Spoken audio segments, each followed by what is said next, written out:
xibaar yu wér te wóor ca tàng ba abonnez-vous pour ngeen di mën di jot suñuy vidéo. dal leen ak jàmm seen chaîne bi di Buzz 221 HD.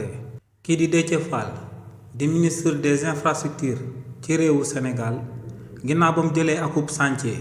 de construction de route daal di koy jébbal directeur général bu AGEROUTE te si li ni mel délai bi waroon na daal di yem démb. kii di Déthié Fall ginnaaw ba mu fa delloo daal di fekk que ne li ñu dénkoon directeur boobee respecté wu ko jëloon na akub ndogal daal di koy jëmale si li ni mel. si li ni mel Déthié Fall ndogal bu mu daal di jël jëmale ko ci directeur général bu AGEROUTE moom mooy que ne daf koo daal di teggi nombal tànkam jëmale ko ci chantier état boobee nga xam ne moom lañ jëloon daal di ko koy jébbal te kookee respecté wut ci délai bi nga xam ne moom la waroon a daal di pare chantier état boobee te mu jëm ci daal di tabax akub tëli boo xam ne Sénégalais yépp ñoom ñoo ko daal di bokk. waaye tamit kii di Déthié Fall yemul si li ni mel dafa daal di xamal Sénégalais yi que ne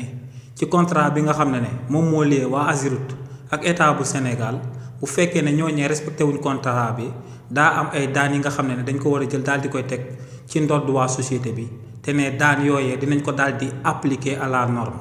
waaye tamit kii di Déthié Fall beneen ndogal bu mu daal di jël moom mooy que ne chef de chantier bi nga xam ne tamit moom moo doon diriger chantier boobee jëmale ko ci tëli bi ñu daan tabax kookee tamit daal dina koy relever ci ay fonction maanaam daal dina koy dàq ba noppi daal di xamal directeur général bi ak chef de chantier bi que ne ci ginnaaw suba maanaam mardi dina am benn expert buy ñëw ngir ñu daal di appliquer daan yépp yu ñu war a daal di jël jëmale ko ci waa AGEROUTE. waaye tamit kookee dina daal di fayee à ce que chef de chantier bi ñu daal di koy changer daal di koy écarter jëmale ko ci chantier état boobee. waaye tamit kii di Déthié Fall yemul si li ni mel moo ngi tëkku bépp entreprise bi nga xam ne dafa daal di engagé wu moom ak état bu Sénégal ngir daal di koy defaral ay tëli wala ay infrastructure ci réewu Sénégal te ñooñee ak état yu fi njëkkoon a nekk ñu daan amal lu leen neex di daan retarder chantier yi te li ni mel dara du leen ci daal di fekk.